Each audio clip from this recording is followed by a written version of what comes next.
வாங்கங்க இன்றைக்கி ரவா உப்புமா டேஸ்ட்டாக எப்படி பண்ணுறதுன்னு பார்க்கலாம். நான் 1.5 கப் ரவை எடுத்திருக்கேங்க. இது ரோஸ்டட் ரவை தான். இருந்தாலும் மறுபடியும் ஒரு தடவை நம்ம வறுத்துக்கணும். லேசாக மணம் வர அளவுக்கு வறுத்துக்கோங்க. ரொம்ப கரிஞ்சிடக்கூடாது.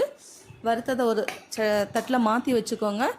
அடுப்பில் கடாய் வச்சு நல்லெண்ணெய் சேர்த்துக்கோங்க. நல்லெண்ணெய் கொஞ்சம் தாராளமாகவே விடுங்க. அப்போ தான் ரவை நல்லா சாஃப்டாக வரும்.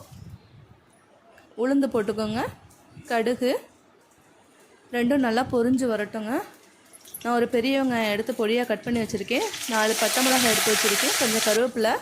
நீங்கள் பட்டை மிளகாய் இல்லை பச்சை மிளகாய் ரெண்டில் எது வேணாலும் சேர்த்துக்கலாங்க. நல்லா வதங்கி வரட்டும். நான் 1.5 டம்ளர் ரவைக்கு 6 டம்ளர் தண்ணி ஊற்றுறேங்க.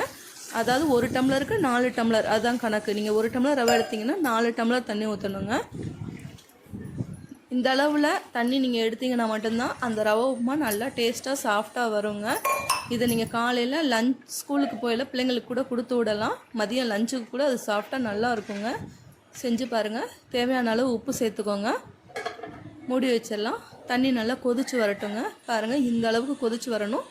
ரவையை எடுத்து வறுத்து வச்சுருக்க ரவையை நம்ம அப்படியே மெதுவாக பூ போல் கொட்டி ஒரு கையில் ரவையை கொட்டிட்டு ஒரு கையில் கிளறி விடுங்க. எந்த இடத்துலையும் கட்டி தட்டிடக்கூடாது. நீங்கள் அப்படியே கொட்டினீங்கன்னா கட்டி பிடிச்சிரும், நல்லா இருக்காது. இந்த மாதிரி தான் செய்யணும். பாருங்கள், கொஞ்சம் நல்லா கலந்து விடுங்க. கட்டி பிடிச்சிடக்கூடாது. அது கொஞ்சம் இறுகி வரும்போது நீங்கள் அடுப்பை சிம்மில் வச்சுக்கோங்க, இல்லைன்னா மேலே தெரிச்சிரும். அடுப்பை நல்லா சிம்மில் வச்சு இந்த அளவுக்கு பதத்துக்கு வர்ற அளவுக்கு கிண்டுங்க.